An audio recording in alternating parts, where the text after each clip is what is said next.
that didn't work.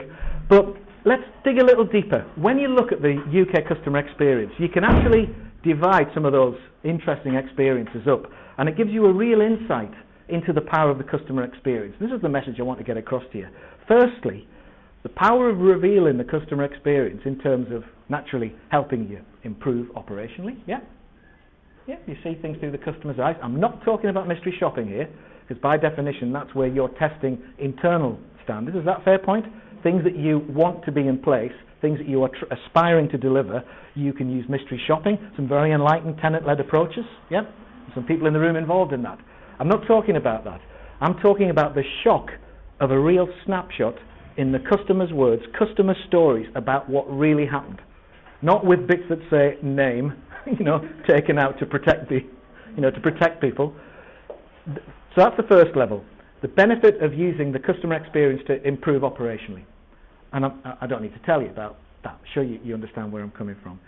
Secondly, and this is the interesting one, what you actually discover about the reason for the relatively low profile of service in our country, in our culture.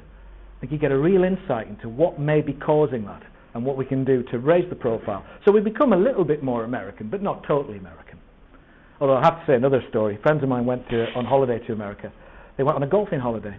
And they drove to this country club somewhere in the Midwest. And as they drove in, a young man in a perfectly attired suit walked out and said, "G'day, hello, how are you?" I said, "Yeah, very well, thank you.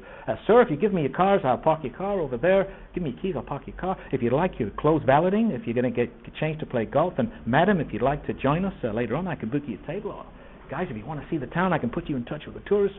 I think, fantastic, absolutely. Hands him his keys, goes and enjoys his golf.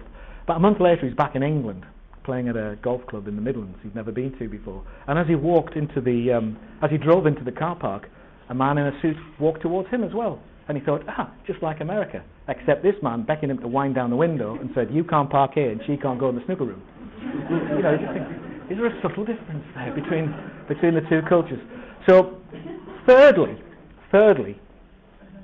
I think the third one and most important one is the fact that the customer experience, I think, can be a catalyst to a more enlightened approach to leadership. And I think that's the key thing, that's the key point.